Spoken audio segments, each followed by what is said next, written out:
মঙলদৈ পাথৰিঘাট খৈৰাবাৰী চমুকৈ এমপিকে পথৰ খৈৰাবাৰীৰ দেহানপাৰা আৰু শিমলুবাৰী পথছোৱা অতি জৰাজীৰ্ণ হৈছে। কেইবাটাও পথ দুৰ্ঘটনা সংঘটিত হৈছে।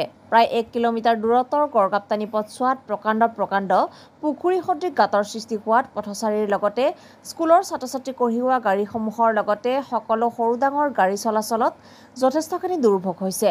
স্থানীয় পিটিচিৰ পাৰিষদ ভৱেন্দ্ৰ বড়ো, স্থানীয় সাংসদ দিলীপ শইকীয়া, স্থানীয় বিধায়ক দুৰ্গাদাস বড়ো আৰু লোক নিৰ্মাণ বিভাগৰ বিষয়াসকলে পথটোৰ কথা জানিও চকুমুদা কুলিৰ ভাও লোৱা বুলি ৰাইজে মন্তব্য কৰিছে।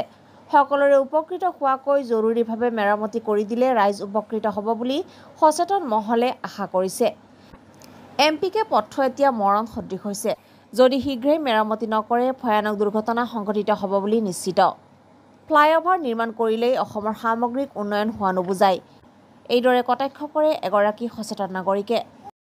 মই মঙলদৈৰ পৰা আহিছোঁ। মই খৈৰাবাৰী যাম। এই যে ৰাস্তাটো ইমান অৱস্থা বেয়া, খৈৰাবাৰী ৰাস্তাটো এইখিনি শিমিলুবাৰী বুলি কয়, কি ক'ব এই ক্ষেত্ৰত? এই ক্ষেত্ৰত আৰু কি ক'ম, ইয়াত আৰু উপায় নাই, ভাষা নাই। এই পথটো আমি সৰুৰ পৰাই এনেকৈ দেখা পাইছোঁ, 12 ফুট বহল ৰাস্তা, কাঠ চাৰা আৰু এইটোত একো নাই। আজি ইমান বছৰ ধৰি স্বাধীনতা পাৰ হৈ গ'ল, 70 বছৰ হৈ গ'ল, এই ৰাস্তাটো এনেকৈ বৈ থাকিল। এতিয়া গুৱাহাটীৰ ফ্লাইঅভাৰ বনাইছে, তেওঁলোকে সেইটো উন্নয়ন দেখাইছে। গুৱাহাটীৰ ফ্লাইঅভাৰ বনালে জানো এইবিলাক ইয়াত হেৰি হ'ব, আমাৰবিলাক উন্নয়ন হ'ব? এইটো মিনিংলেছ। এই ৰাস্তাটো এমপিকে ৰোড আজি 2 দিন 3 দিনৰ ঘটনা নহয়, এইটো আজি প্ৰায় 2 বছৰমান ধৰি এই ৰাস্তাত বৃহৎ গাঁত হৈ আছে, য'ত নেকি তাৰমানে মাছ পুহিব পাৰি ঠিক তেনেকুৱা ধৰণৰ গাঁত হৈছে। এই গাঁতবোৰত মানে এনেকুৱা পানী জমে যে মানে গাড়ী পাৰ হ'ব নোৱাৰে, আৰু সেই মুহূৰ্ততে মানে ইফালৰ পৰা সিফালৰ পৰা গাড়ীবিলাক আহে, স্কুলত যোৱা ল'ৰা ছোৱালী, ৰাস্তাত অহা যোৱা কৰা মানুহ মানে বহুত হাৰাশাস্তিত ভুগিব লগা হৈছে। এই বিষয়ে মই এইটোৱে ক'ব বিচাৰোঁ যে এই ৰাস্তাটো মাজেৰে বহু প্ৰশাসনীয় মানুহ অহা যোৱা কৰে, দেখা পোৱাৰ পিছতো তেওঁলোকে কিয় চকু মুজি আছে আমি কিন্তু জানিব পৰা নাই। গতিকে আমি আশা কৰোঁ এই ৰাস্তাটো আমি বেলেগত বহুত দেখিছোঁ, অসম মালা কিবা মালা, গতিকে আমাৰ এই ৰাস্তাটো যদি অসম মালাত নিদি এই ৰাস্তাটোকো এনেকুৱাকৈ যদি তেওঁলোকে যদি ভাল কৰি দিলে হয়, ৰাইজৰ নিশ্চয় যাতায়াতৰ সুবিধা হ'লহেঁতেন। যাৰ কাৰণে নেকি আজি এই অঞ্চলৰ ৰাইজে দুৰ্ভোগ ভুগিবলগীয়া হৈছে। আৰু যিকোনো ক্ষেত্ৰত আজিকালি বেমাৰ আজাৰৰ দিনত এখন এম্বুলেঞ্চ নিব লগা হ'লে এম্বুলেঞ্চৰ মানুহে ৰোগী এই ৰাস্তাৰে নিব নিবিচাৰে। গতিকে তেনেকুৱা ক্ষেত্ৰত আমাৰ ইয়াত বিটিচি পৰিষদীয় ব্যক্তি আছে, আমাৰ লোকেল বিধায়ক আছে, তেখেতসকলে যাতে আমাৰ এই ৰাস্তাটো কিছু উন্নয়ন কৰাৰ কাৰণে ব্যৱস্থা লয়, তাৰ বাবে মই বিভাগীয় কৰ্তৃপক্ষ আৰু চৰকাৰক মই মোৰ ফালৰ পৰা বা ৰাইজৰ হৈ মই আবেদন জনাম। তাৰমানে যি দেখা গৈছে তাৰমানে এটা মৰণ ফানত পৰিণত হৈছে এই ৰাস্তাটো। এতিয়া ইয়াত MP আছে, দুবাৰকৈ মানে ইয়াত নিৰ্বাচিত হ'ল, সাংসদ দিলীপ শইকীয়া আছে, বিধায়ক আছে দুৰ্গাদাস বড়ো, MCLA আছে ভৱেন্দ্ৰ বড়ো, আৰু লগতে PW ডিপাৰ্টমেণ্টৰ লোক নিৰ্মাণ বিভাগৰ কৰ্তৃপক্ষ আছে। তেওঁলোকক কি আহ্বান জনাব আপোনালোকে এই বিষয়ত ৰাস্তাটোৰ ক্ষেত্ৰত? আমি এইটোৱে আহ্বান জনাওঁ, তেওঁলোকে যাতে অতি সোনকালে আমাৰ এই ৰাস্তাটো মানে ভাল কৰি পেলাই আমাক।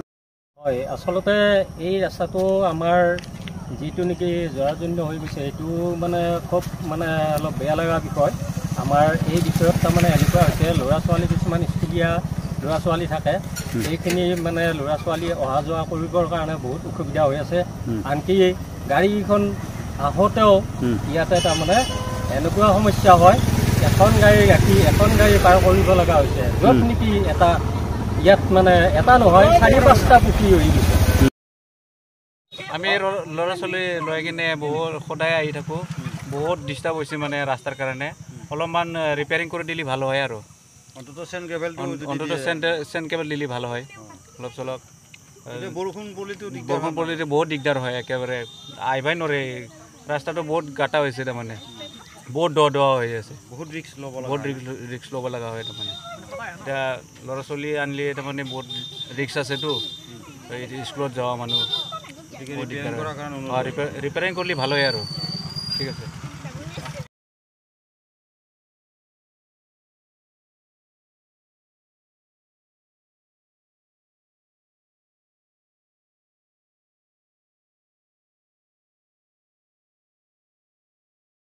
সমস্যা হৈছে ল'ৰা ছোৱালীবিলাক স্কুলৰ ছাত্ৰ ছাত্ৰী নিয়াওঁ কষ্ট কৰি বৰষুণ দিলে আৰু কষ্ট হয় আমাৰ এইখিনি ভাল কৰি দিলে ভাল হয় এইটো মেইন ৰাস্তাটো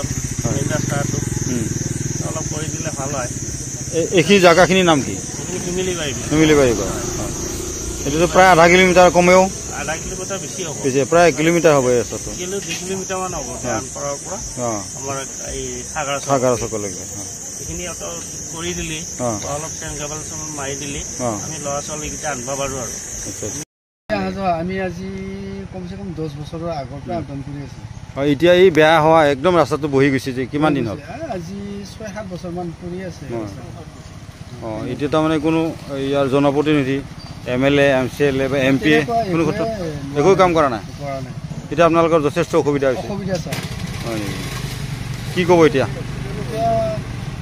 তেনেকুৱা আমি গাড়ী চলালে বহুতখিনি কষ্ট পাওঁ যেনিবা এক্সিডেণ্ট হোৱাৰ সম্ভাৱনাও থাকে কালি এক্সিডেণ্ট হোৱা বুলি গমো পাইছোঁ স্কুটিতে পৰি গৈছে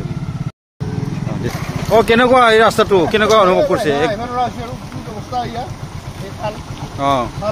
খাল বিল কি ক'ব জনপ্ৰতিনিধি কি ক'ব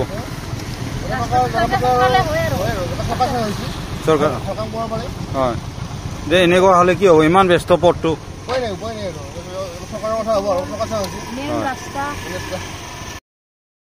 মই চৰকাৰক এটাই অনুৰোধ জনাওঁ আপোনালোকে এইবিলাক সুদৃষ্টিৰে চাওক গুৱাহাটী উন্নয়ন কৰিলে নুবুজে নহয় উন্নয়ন হোৱাটো গোটেই সাৰা অসমৰ কামটো কৰক তাত আমি ৱেলকাম জনাম হয় নাই বাৰু আমি ৱেলকাম জনাম যে ৰাস্তাটো বনাই দিয়ক সোনকালে এইটো PWD ডিপাৰ্টমেণ্টৰ লোক নিৰ্মাণ বিভাগ আছে এই ক্ষেত্ৰত তেওঁলোকে কুম্ভকৰ্ণ নিজেৰ পৰিণত হৈছে কুম্ভকৰ্ণ নিজেৰ আছে তেওঁলোকক কৈ কৈ শেষ হৈছে আৰু এটা ৰাস্তাৰ কথা কম হয় আন্ধেৰীঘাট খৈৰাবাৰী ৰাস্তা সেইটো আছাম মালাত পাছ কৰিলে বিধানসভাত পাছ কৰা ৰাস্তা আজি তাৰিখত সেনেকৈ পৰি থাকিল বাকী মুখা কৰিলে সেইবিলাক নকৰিলে কি কথা এইবিলাক কথা হ'ল নেকি চৰকাৰৰ হে আজি চাওক আজি মই এটা কথা ক'ব লাগিব অপ্ৰিয় সত্য কথা হাগ্ৰামৰ দিনত ৰাস্তাগিলা বঢ়িয়া বনাইছিল আজি কিন্তু আমাৰ প্ৰমোদ বড়ো ছাৰৰ দিনত এতিয়ালৈকে ৰাস্তাটো এটাও ভাল ৰাস্তা দেখা নাই আমি কিন্তু কোনো পাৰ্টিত নাই গতিকে মই নিৰপেক্ষভাৱে কৈছোঁ সকলো ৰাস্তা সোনকালে বনাব লাগে আজি সেইটো উন্নয়ন হ'ব ফ্লাই অভাৰ বনালে উন্নয়ন নুবুজায়